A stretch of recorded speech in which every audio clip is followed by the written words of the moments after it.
किसी ने बड़ी सुंदर बात कही कि 50 या 100 रुपए का नोट खर्च करने से पहले 1000 बार सोचते हैं, क्योंकि उसकी कीमत पता है ना कि इसकी कीमत है।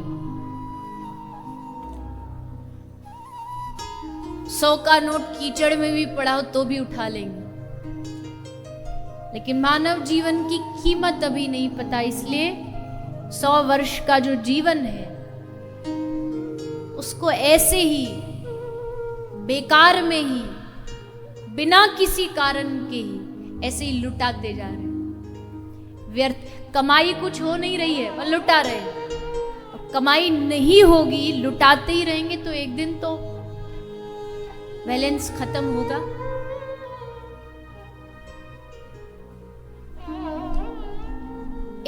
एक जीवन में कोई घटना गलत घट गई तो सारा जीवन उसी के लिए कोसते रहेंगे, रोते रहेंगे। एक दुख कभी जीवन में हो गया तो क्या उसके लिए सारा जीवन व्यर्थ कर देंगे? एक दुख आया, क्या उसके लिए सब कुछ भूल करके, भगवान को भूल करके बस उस दुख पर ही दिन भर नजर गड़ाए रखेंगे? हाय ये हो गया, ऐसा हो गया, वैसा हो गया, हमारे साथ ऐसा कर दिया, हमारे साथ वैसा कर दिया।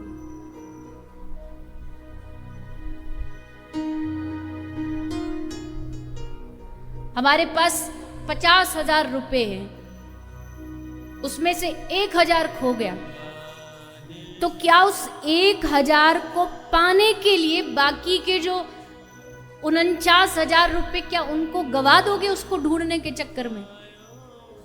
नहीं गवाएंगे ना, क्योंकि 49,000 है, कम से कम उनको तो बचा। उस 1,000 के लिए 49 को क्यों व्यर्थ करें? अगर जीवन में कोई एक भगवान ने दुख दे दिया, कोई बुरा समय दे दिया, तो क्या उसके लिए जो बाकी के 49,000 जो कृपा है भगवान की, उसको उस एक के चक्कर में गवा देंगे? लेकिन हम गवाते एक वस्तु के चक्कर में बाकी सब चीजों को मिट्टी में मिला देते हैं, गवा देते हैं। इसलिए बहुत आवश्यक होता है कि व्यक्ति इसकी महत्व को समझ जाए, इसकी वैल्यू को समझ जाए।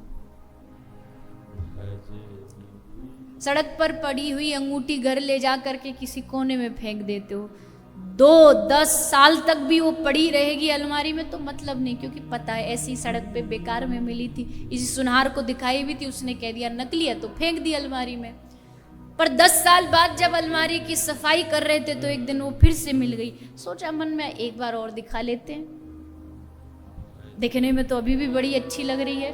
दूसरे सुनार के पास गए, उसने बोला साहब कहाँ से मिली अंगूठी, इसकी कीमत जानते हो आप? इसमें जो लगा है ये हीरा, इसकी कीमत जानते हो? करोड़ों में है। बस वो जो पड़ी थी अलमारी में, अब वो एकदम छाती से लगा के रख ली, छूट ना जाए, तिजोरियों में, तालों में, लॉकर में बंद करके किसी को मिल ना जाए।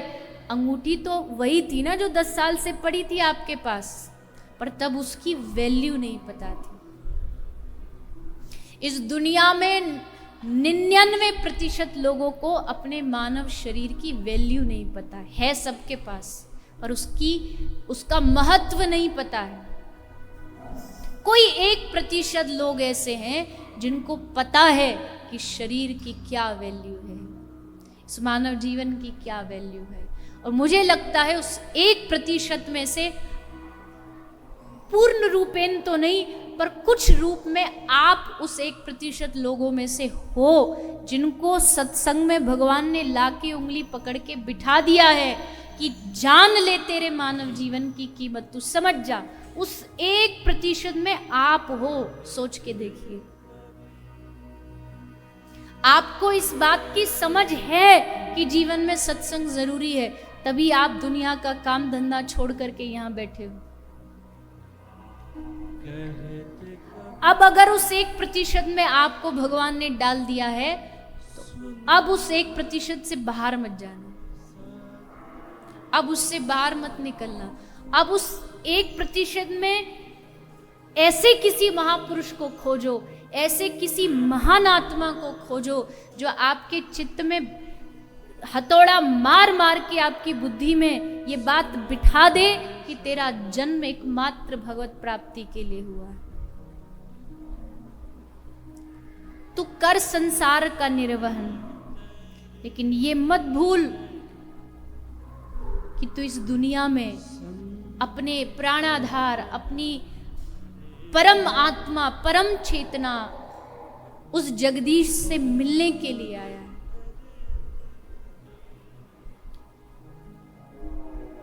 इस बात को बिठाने के लिए एक चाहिए, एक महापुरुष, एक महान आत्मा चाहिए जो आपकी, हमारी मति में, मेरी मति में, आपकी मति में ये बात बिठा दे कि तू इस बात को भूल मत।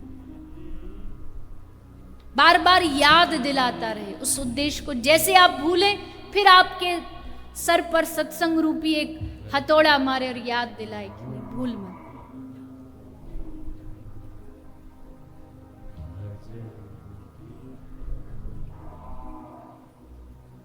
संसार के संबंध पूर्ण नहीं है, लेकिन कृष्ण से हमारा संबंध पूर्ण है।